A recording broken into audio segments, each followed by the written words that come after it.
Alright, welcome back to the range. After ending an enlightening combo about who was on Dirk's nuts in the NBA playoffs, we're moving on to the NFL. Now, lots going on. A lot has happened. The NFL draft is coming up, and then 3 days. Yeah.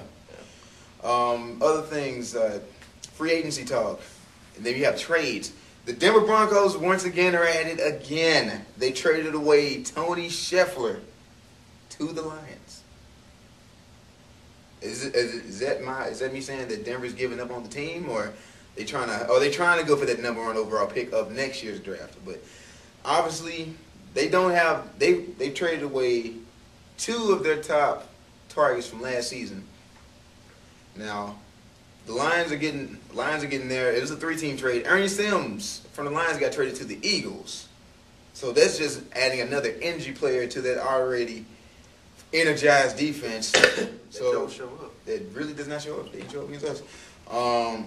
So Ernie Sims, it'll be good for him to finally get more than 2 wins in a season, or have a winning streak. I mean, coming from Florida State, I know he was used to winning a little bit. But other than that, and you have a free. Then you have other free agents signing their tenders or showing up for voluntary workouts. Danielle Manning from Chicago showed up for voluntary workouts.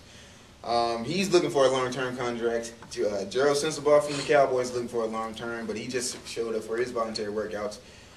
So anything in NFL that's sticking out, that sticks out to y'all? Well, I know as of now, I know that it looks definite. Like the Rams are getting Sam Bradford. Yeah. And I mean, I think they'll announce that on Wednesday. I believe that this. Like, I still don't believe that he is the best quarterback in the draft. No, I'm saying like plain and simple. I don't believe he's the best quarterback in the draft. Who you saying is? Dan LeFevour. I like Dan LeFevour. Either him or Clausen. Both two to me. Was it Jimmy Clausen? Please. Both two. Jimmy Clausen would be the best quarterback. The pros and cons of Jimmy Clausen.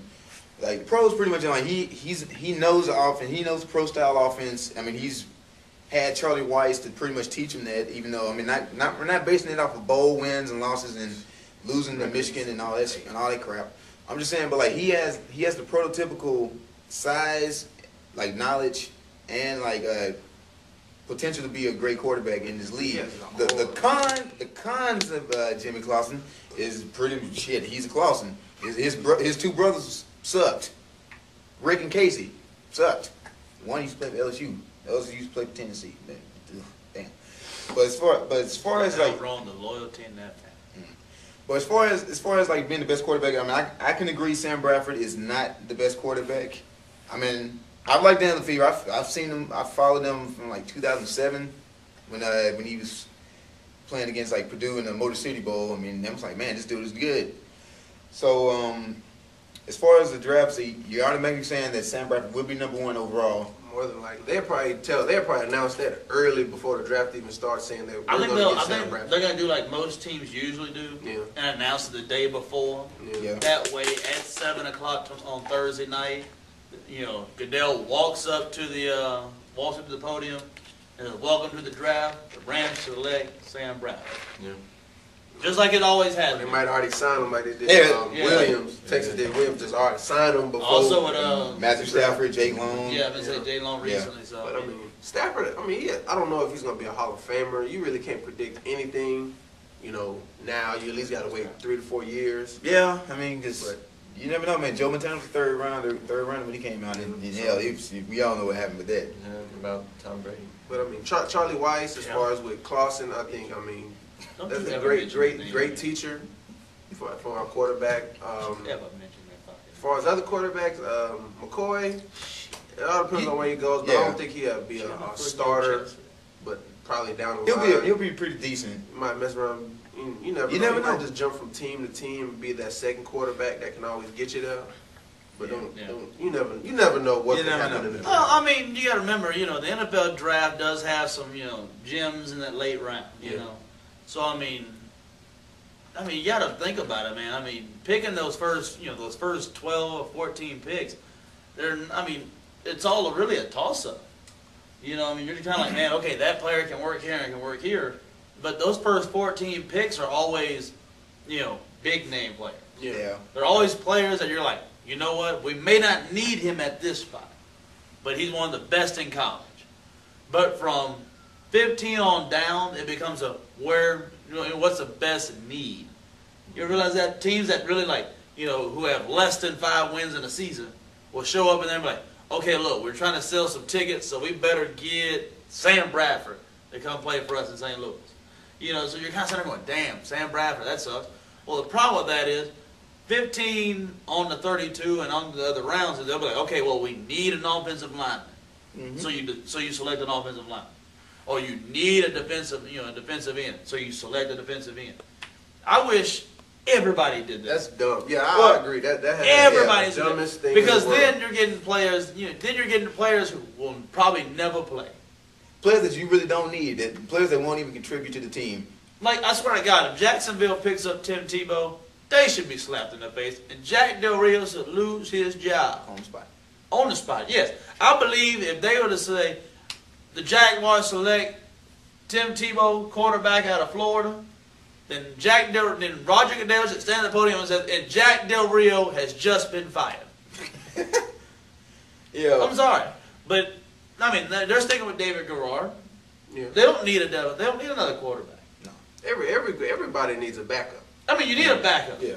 But David Garrard's a pretty healthy player. He stays healthy for you. And he's a big quarterback. He's one of those, he doesn't wear and tear. Like, he can take a punishment and he can also dish it out, though. You got to look at every team. Every team has that star quarterback, and then they have a backup quarterback. I mean, some have a backup that they're confident in, and others have a backup that's like, you got to have a backup in general. Yeah.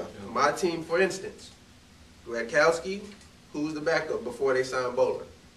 Jamarcus Russell. I bet you if the Raiders had a pick, they going to draft a quarterback. Plain and simple. So, I mean, even though you already have that established quarterback, just like Peyton Manning, established quarterback, but they got a backup quarterback, right? No. I mean, they know damn well they're not going to play, but you got to have a backup quarterback. No. The Colts don't have a backup quarterback. They're going to get one by the season. I mean, they're going to draft one. Dan LeFever! But if they draft the quarterback, but why draft him if he know he ain't going to play? Because... Well, I didn't tell you this. I told the other Chris at the bar, or Clint. I told Clint at the bar. Peyton Manning has already put in his 5-year notice. I hate to tell you, he's already just said 5 years. He's done. Mm-hmm. So I love it to draft a player that you can groom for 5 years, that can just easily slide up in there and take over. So do you feel that Garrard? Dan LeFever! So you feel that Garrard can't groom any kind of quarterback coming from college? I don't think Jack Del Rio can. Well, okay. I mean, David Garrard doesn't, control that offense. You know what I mean? Yeah. So, I mean, Peyton Manning controls the Colts offense. So he can groom a quarterback. Possibly. I don't think David Garrard could. I think, Tom Brady could. You never know. Well, you never know. They didn't get lighter. I know. He didn't get groomed. Well, at all. Let's remember, Curtis Panda was a third-string quarterback. Jim Sorge hurt his shoulder, so he couldn't play. Back in the beeline. Yeah, now he's back in the beeline. Best of luck to you, Jim. Yeah, you know what? Dan LeFever. Dan LeFever, I consider him one of the draft gems. If he doesn't go to the Colts, If he doesn't go to the Colts, I think he could fit in with Jacksonville. I mean, Jacksonville has plenty of weapons. Him and Maurice Jones-Drew would be a nice little 1-2 punch because Dan LeFever can run. But they need to get Spiller. Wherever Tebow goes, you will be a success. Plain and simple. Buffalo? Don't matter. I don't care where he goes. I think that will happen. I think that's a possibility. I also think, like I said last week, I think New England will pick him up in the second round with one of their 4 picks. Yep. And Steelers, if you really think about disciplining Ben Roethlisberger and letting them go, there's already talk off top that Oakland might be the landing place for Roethlisberger. They love players like that. Then you might as well join the team that beat you. Hey, I'm trying to tell you. Hell, man, you can't beat them, join them. And we'll be right back on the ring.